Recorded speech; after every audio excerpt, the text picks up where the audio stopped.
ओम शांति। परमपिता परमात्मा शिव ने मनुष्य जीवन का लक्ष्य क्या है ये दिया हुआ है ना।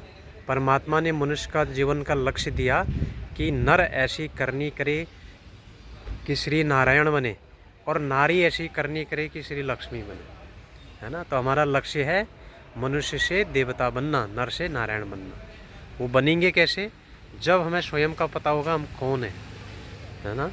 ये शरीर हड्डी मांस का पुतला बना हुआ है, इसमें आत्मा की प्रवेशता होती है तो जीव आत्मा जीवन शुरू होता है ना। जीवन शुरू होता है तो अगर जीवन से आत्मा निकल जाए तो फिर कुछ भी नहीं, हड्डी मांस का पुतला है। आत्मा में क्या है? ज्ञान, पवित्रता, सुख, शांति, आनंद, प्रेम और शक्ति, और यह हम बाहर शरीर में ढूंढ रहे हैं ना।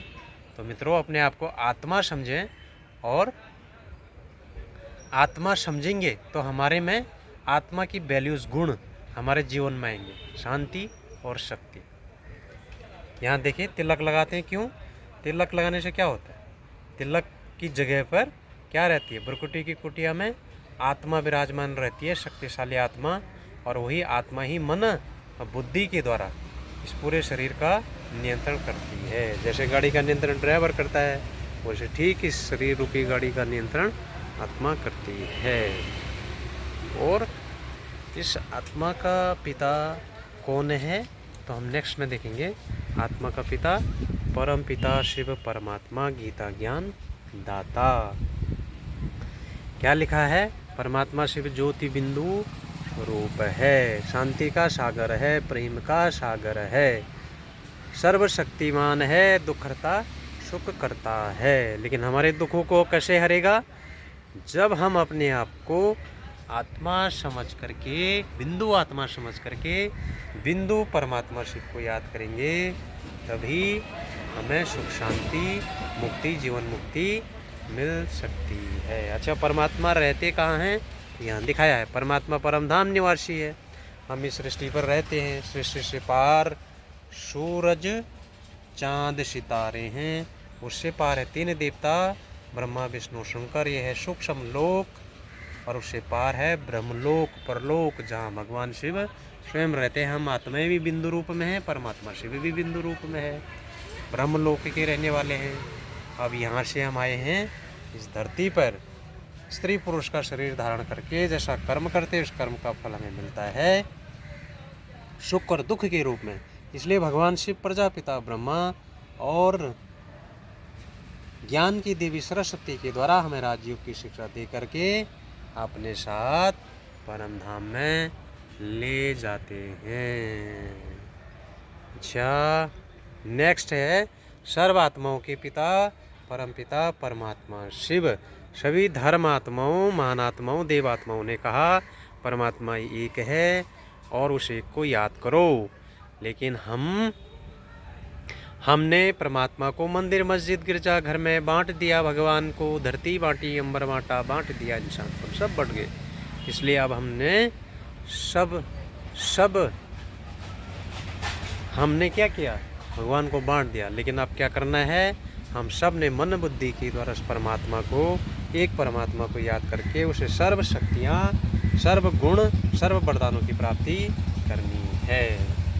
नेक्स्ट है शिव और शंकर में महान अंतर। शिव ज्योतिर्लिंगम, शिव अर्थात कल्याणकारी निराकार परमात्मा रचयिता, और शंकर आकारी देवता, सूक्ष्म लोक निवासी, विनाशकारी आकारी देवता। तो कौन हुए? ये भगवान हुए, बिंदु रूप ज्योतिर्स्वरूप निराकार, इसलिए लिंग का रूप दिया है। और शंकर को आकारी शरीर दिखाया है। वो ध्यान अवस्था में इसका ध्यान करते हैं, भगवान शिव का ध्यान करते हैं। हे प्रभु, मुझे इतनी शक्ति देना कि जब मेरा तीसरा नेत्र खुले तो इस आसुरी दुनिया का विनाश कर सकूं।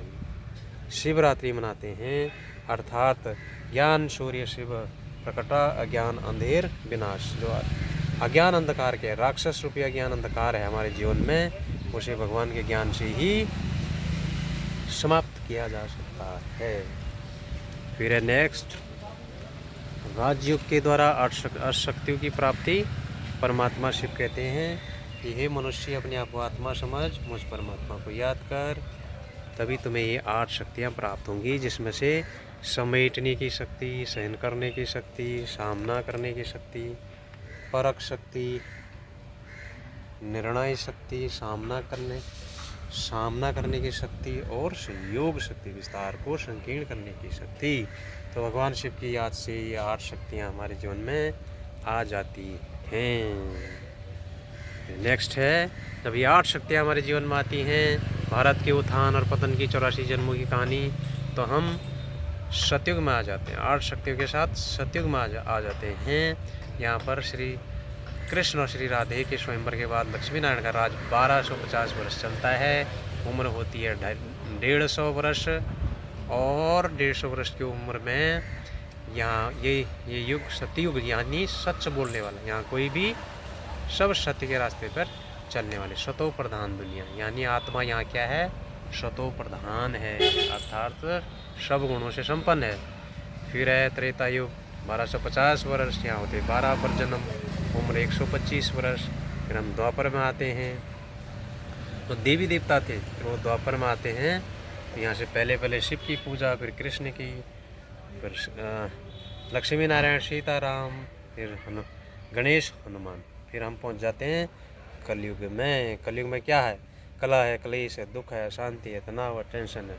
तो इस कला क्लेश की दुनिया से परमात्मा शिव आते हैं, हमें ब्रह्मा, प्रजापिता ब्रह्मा के द्वारा, ज्ञान की देवी सरस्वती के द्वारा राजयोग की शिक्षा दे करके पुनः हमें ले जाते हैं कला कलेश की दुनिया से सुख शांति की दुनिया में।